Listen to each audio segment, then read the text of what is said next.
Mayuri Aniruddha Patil part 3. ह्या व्यक्तीने आपण सासू सासऱ्यांना बदनाम करण्यासाठी कोणतीच हे ठेवली नाही, लेवल ठेवली नाही. प्रत्येक वेळी खोटे आरोप केले आणि की सासू सासऱ्याने हात उचलला म्हणून मी डिवोर्स घेतला. पण कहाणी काही वेगळीच आहे. त्याच्यामध्ये भरपूर पात्र इन्व्हॉल्व आहे. त्यासाठी ॲक्च्युली हा वाद जिथे निर्माण झाला,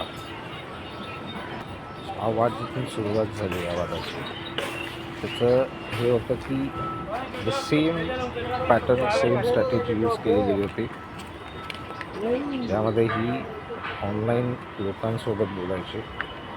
ही जेव्हा गोष्ट त्याच्या नवऱ्याला कळाली तेव्हा त्यांनी पहिली ताकीद दिली होती की असं करू नकोस. पण तिथेही ती सुधारली नाही व्यक्ती. आणि मग त्याच्यात कारण शोधायचं होतं की कसं समोरच्या व्यक्तीने आपल्याला हे केलं, त्रास दिला. डिवोर्ससाठी कारण लागतंच ना. आणि न्यायालय असं आहे की त्या महिलांचं लगेच ऐकून घेतलं आणि हात उचलण्याचं एक निमित्त कारण तुला त्याची संधी झाली. तिच्या आईने आणि आईच्या भावाच्या आणि बहिणीच्या मदतीने त्या लोकांना मारलं देखील. कोणीला आपल्या अंडर घेऊन त्यांच्यावर मोठे आरोप केले आणि मग तांडव झाला डिवोर्स. हा डिवोर्स प्रोसेस चालताना जवळजवळ 3-4 वर्ष तरी लागले असते. पण या 3-4 वर्षामध्ये या व्यक्तीने काय केलं असेल की ऑनलाईन गेमिंग मार्फत तिथे एका व्यक्तीला भेटली. ती व्यक्ती मूळची बाहेरच्या ह्याच्यात राहणारी नाही. त्या बऱ्याचशा व्यक्तींकडे त्यांची ओळख झाली आहे. त्यांचीही मी नावं तुम्हाला नेक्स्ट व्हिडिओमध्ये सांगण्यास. त्याच्याशी ओळख केली, इमोशनल सपोर्ट घेतला. जे आत्ताही इमोशनल सपोर्ट काही लोकांच्या संदर्भात ते घेत आहेत. एक इमोशनल सपोर्ट आहेच त्याच्यासोबत. आता त्याचं नावही मी पूर्ण जरा हळूहळू जशी आपली गोष्ट सरपंच आहे तशीही सांगेन. आणि काही प्रूफ्सही आहेत जे मी त्या व्यक्तीला घरीपर्यंत पोचवणारी आहे. तात्पुरती आपण टीका ह्या विषयावरतीच कॉन्सन्ट्रेट.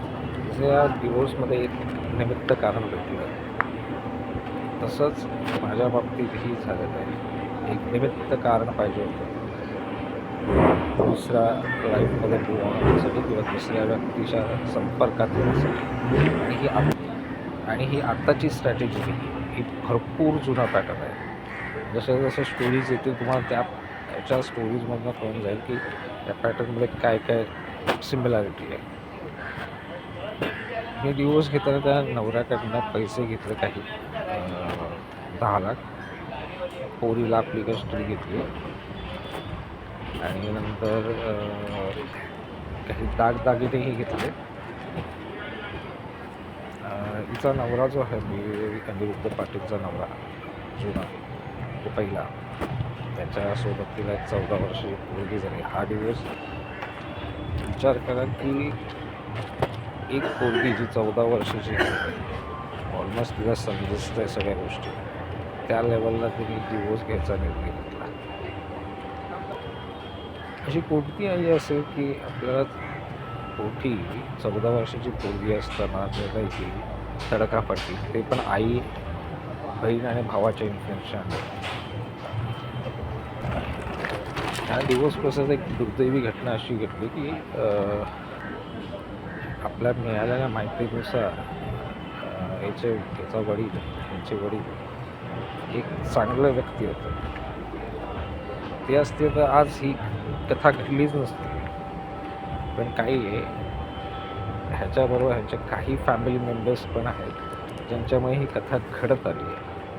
आणि ह्या लेवलला त्यांची नावं का नाही घेत आहे, कारण का त्यांच्याही फॅमिलीमध्ये सेम प्रॉब्लेम आहेत. तिची जी फॅमिली आहे त्याच्यामध्ये फॅमिली मेंबर्स किंवा रिलेटिव्ह सेम पॅटर्न आहे त्यांच्या घरातील, वेगळं नाही आहे काही.